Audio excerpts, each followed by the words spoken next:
Gunman fatally shoots bartender at her Old Harbor Road bar. Hi again and welcome. This is Links 007 TV News Report, and we'll be right back with the details to come. Welcome to Links 007 TV News Report, providing you with the best in local and international news updates. This is a place where you can get the most reliable and informative news information. Links 007 TV News Report. Welcome back and thanks for joining us. This is Links 007 TV News Report. A female bartender was allegedly shot and killed by a lone gunman at her business establishment on Old Harbor Road in St. Catherine on Monday night. She has been identified as 41-year-old Kishan Jarrett.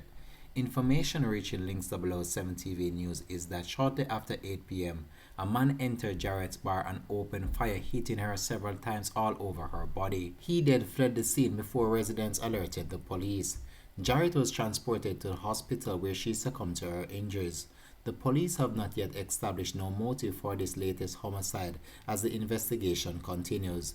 This has been Links 007 TV News Report. Thanks for watching.